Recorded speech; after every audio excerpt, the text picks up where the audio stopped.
Hello বন্ধুরা, কেমন আছো তোমরা সবাই? Welcome to nursing education. আমরা আরও কয়েকটা এমসিকিউ জেনে নিই, যেগুলো ভীষণ ইম্পর্ট্যান্ট এবং আমাদের প্রত্যেকটা এক্সামে আমাদের কিন্তু এই ধরনের কোশ্চেন আসে। First question, the normal range of haemoglobin in adult female. Adult female বলেছে এখানে, ঠিক আছে? এটা কিন্তু মেলের হতে পারে, নিউবর্নের হতে পারে, এই ধরনের ভ্যালুগুলো তোমরা কিন্তু জেনে নেবে। এখানে দেখি অ্যাডাল্ট ফিমেলের জন্য কি কি দিয়েছে অপশন। 10 থেকে 12, 12 থেকে 16, 16 থেকে 18, 8 থেকে 10। 8 থেকে 10টা তো একদমই নয়, এটা তো আমরা অ্যানিমিয়ার জন্য বলি। এইভাবে আমরা অড ওয়ান আউট করে করে কিন্তু ব্যাপারটা দেখব।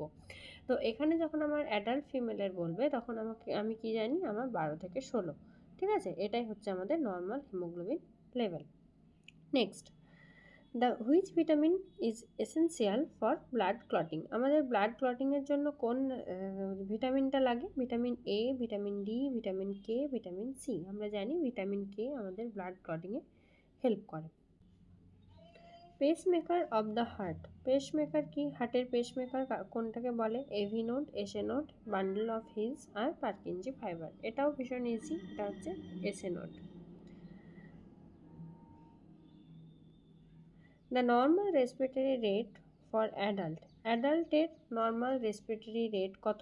অ্যাডাল্টের নর্মাল রেসপিরেটরি রেট এখানে দেখো 10 থেকে 12, 12 থেকে 20, 20 থেকে 24, 24 থেকে 28। এটা হচ্ছে আমাদের 12 থেকে 20, এটা তো আমরা জানি। আর এটার সাথে আমরা যদি এখানে নিউবর্নের বলি, নিউবর্নের জন্য কিন্তু সেটা এজ ওয়াইজ আলাদা আছে। নিউবর্ন যদি হয় সেটা 40 থেকে 60, ঠিক আছে? তারপর যত তার এজ বাড়বে কীরকমভাবে ওটা চেঞ্জ হবে, এটা কিন্তু তোমরা জেনে নিও। কারণ হচ্ছে এটা আমাদের আসে কখন। Inflammation of liver.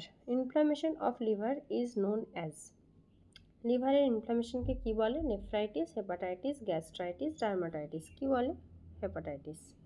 Which of the following is a sign of hypoglycaemia. Hypoglycaemia মানে কি? সুগার লেভেলটা কমে যাচ্ছে। হাইপোগ্লাইসেমিয়া আর হাইপারগ্লাইসেমিয়া দুটোর মধ্যে পার্থক্য দেখে নেবে, পড়ে নেবে, খুব ইম্পর্টেন্ট।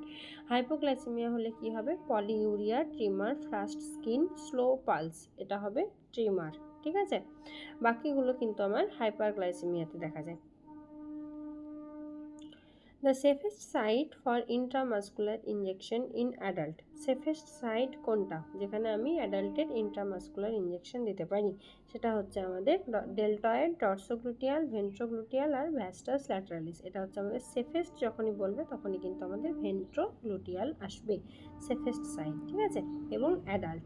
যদি এটা চাইল্ডের জন্য আসতো তাহলে আমরা কি বলতাম? তাহলে আমরা ভ্যাস্টাস ল্যাটারালিস বলতাম। The most common cause of peptic ulcer disease. Peptic ulcer কিসের জন্য হয় এবং সেটা সবচেয়ে মোস্ট কমন কজ বলছে, ঠিক আছে? সবচেয়ে বেশি কিসের জন্য হয়? Stress, H pylori infection, alcohol, smoking. কোনটা? আমরা জানি এইচ পাইলোরি ইনফেকশনের জন্যই মেনলি আমাদের কি হয়? অ্যাডাল্টের পেপটিক আলসার ডিজিজটা হয় সবচেয়ে বেশি, most common cause. Normal blood pressure, এটা তো ভীষণ easy question. Normal blood pressure for adult, adult is approximately. অ্যাডাল্টের জন্য কত? 100 থেকে 100/60, 110/70, 120/80, 130/90। এটা হচ্ছে আমাদের 120/80, এটা তো জানি আমরা। The first heart sound S1 is produced by. First heart sound আমাদের কখন তৈরি হয়? S1-এ। S1টা কখন আমরা শুনতে পাই, ঠিক আছে? Closure of semilunar valve, opening of AV valve, closure of AV valve, opening of semilunar valve. আমরা জানি আমাদের দুটো হার্ট সাউন্ড S1 আর S2, S1 আর S2, ঠিক আছে? তো এই দুটোই আমরা কিন্তু কি হয় না, ক্লোজারেই শুনতে পাই। আমরা ওপেনিংয়ের জন্য কোনো হার্ট সাউন্ড সেরকমভাবে আমরা কিন্তু পাই না, ঠিক আছে? এবার নর্মাল হার্ট সাউন্ড যখন আমি দেখব S1 আর S2, এটা কখন কখন হয়? প্রথমেই S1-এ যদি আমি যাই, S1 কখন হয়? যখন আমার বাইকাস্পিড আর ট্রাইকাস্পিড ভালভ দুটো বন্ধ হয়। সেটা কি ভালভ আমার? বাইকাস্পিড আর ট্রাইকাস্পিডটা, সেটা হচ্ছে আমার এভি ভালভ। তাহলে ক্লোজার অফ এভি ভালভ, এটা হচ্ছে এটা, ঠিক আছে? আর ক্লোজার অফ সেমিলুনার ভালভে আমরা কি দেখতে পাই? সেটা আমরা দেখতে পাই S2টা। S2 যখন আমার জিজ্ঞেস করবে তখন আমার সেমিলুনার ভালভ। সেমিলুনার ভালভ কোনগুলো? যেটা হচ্ছে আমার পালমোনারি আর্টারি আর হচ্ছে আমার অ্যাওর্টার মধ্যে যেটা আছে, যেটা আমার ভেন্ট্রিকেল থেকে পালমোনারি আর্টারি, আবার ভেন্ট্রিকেল থেকে অ্যাওর্টার মধ্যে যে ভালভটা, সেটা হচ্ছে আমার সেমিলুনার ভালভ। ওই সেমিলুনার ভালভগুলো যখন ক্লোজ হয় তখন আবার S2 শুনতে পাই আমি। Normal pH of the blood. Blood pH normal কত?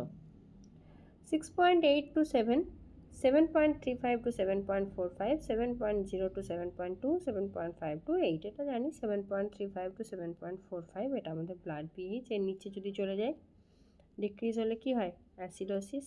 এটা আমি বলেছি অলরেডি আমার এবিজি রিলেটেড একটা ভিডিওতে, অ্যাসিডোসিস। আর যদি বেড়ে যদি যায় অ্যালকালোসিস, তাই তো?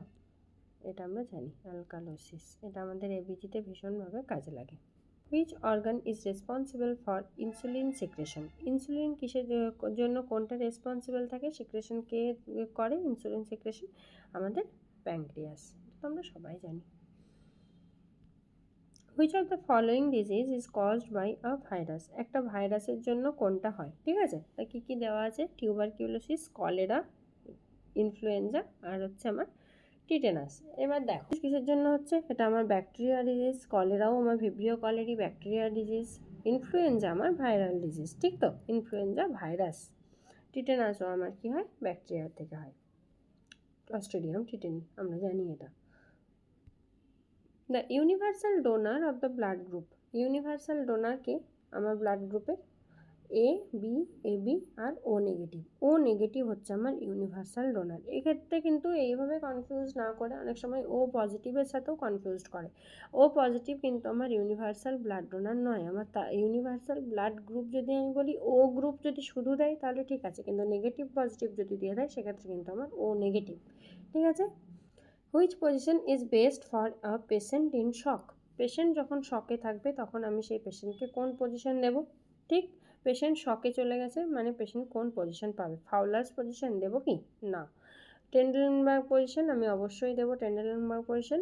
লিথোটমি পজিশন, প্রোন পজিশন, এগুলো আমরা কোনোটাই দেবো না। পেশেন্ট শকে গেলে টেন্ডেলেনবার্গ পজিশন আমাদেরকে দিতে হবে, এটা ভীষণ ইম্পর্টেন্ট, এটা মনে রাখবে, ঠিক আছে? Major electrolyte in extra cellular fluid. আচ্ছা, এখানে দেখো আমাদের দুটো ফ্লুইড, একটা হচ্ছে ইন্ট্রাসেলুলার, একটা এক্সট্রা সেলুলার, ঠিক আছে? ইন্ট্রাসেলুলার ফ্লুইড মানে সেলের ভেতরে যেটা আছে, আর বাইরে যেটা আছে সেটা আমার এক্সট্রা সেলুলার ফ্লুইড, তাই তো? এবার ভেতরে আমার কে থাকে? আমরা জানি আমার ভেতরে থাকে পটাশিয়াম, আর বাইরে আমার কে থাকে? বাইরে আমার থাকে সোডিয়াম। তাহলে এক্সট্রা সেলুলার ফ্লুইডের মেজর ইলেকট্রোলাইট কে? আমার sodium. Which of the following is A symptoms of dehydration? Dehydration হলে আমি কী কী সিমটমস দেখতে পাবো? ঠিক আছে, ইনক্রিজড ইউরিন আউটপুট না, এটা আমার ডিক্রিজড হয়। ডিহাইড্রেশনে ইউরিন আউটপুট কমে যায়। ময়েস্ট স্কিন নয়। ড্রাই টাং অবশ্যই আমার ময়েস্ট টাং আর ড্রাই টাং, ড্রাই টাং মানেই আমার ডিহাইড্রেশন প্রেজেন্ট। ইডিমা না, ইডিমা আমার ডিহাইড্রেশনে নয়। এটা যখন ওভার হাইড্রেশন হয়ে যায় তখন আমার ইডিমা, বা কোনো প্যাথোলজিক্যাল কজেস থাকে তখন আমার ইডিমা দেখা যায়। ইডিমা ডিহাইড্রেশনের সাইন নয়। তাহলে হচ্ছে আমার অ্যান্সার হবে dry tongue. The Glasgow coma scale is use to assess? Glasgow coma scale আমি কিসের জন্য ব্যবহার করি? Kidney function, level of consciousness, lung capacity, cardiac function. কিসের জন্য ইউজ করি আমি? Level of consciousness. আমার জিসিএস স্কেল বলি না, জিসিএস স্কেল কিন্তু ভীষণ ইম্পর্টেন্ট, এটা কিন্তু একটু দেখে নেবে। এক্ষেত্রে স্কোরটা কত হয়? E4, V5, M6, এবং এটার পুরো স্পেসিফিক কী কী কত কত স্কোর এটা কিন্তু দেখে নেবে। Normal pulse rate in adult, ঠিক আছে? পালস রেট ইন অ্যাডাল্ট বলেছে, এই কোশ্চেনগুলো ভীষণ ভালোভাবে পড়বে। 60 to 100, 50 to 70, 80 to 120, 40 to 60। আমরা জানি অ্যাডাল্টের জন্য 60 to 100, কিন্তু যদি আমার বলতো নিউবর্ন তখন আমি কি বলতাম? তখন হচ্ছে আমার 120 to 160। এর মধ্যে অনেক কিছু থাকে, 140, 130 এরকম কিচ্ছু নয়, আমার 120 থেকে 160। সিমিলারলি নর্মাল পালস রেট যখন আমার এরকমভাবে দেবে তখন আমি 60 to 100 যখন আমার অ্যাডাল্টের জন্য দেবে। The hormone responsible for milk ejection.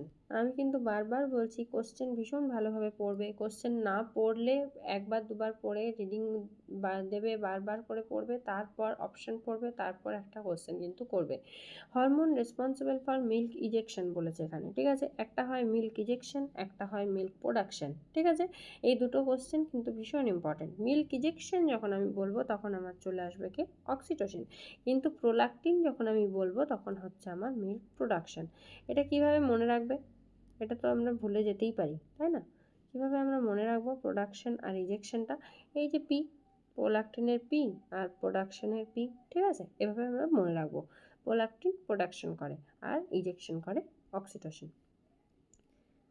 Thank you. তোমাদের যদি আমার ভিডিও ভালো লেগে থাকে তাহলে লাইক, কমেন্ট, শেয়ার করো। আর কী কী টপিকে ডিসকাস করতে হবে সেটাও আমাকে একটু কমেন্টে জানিও। থ্যাংক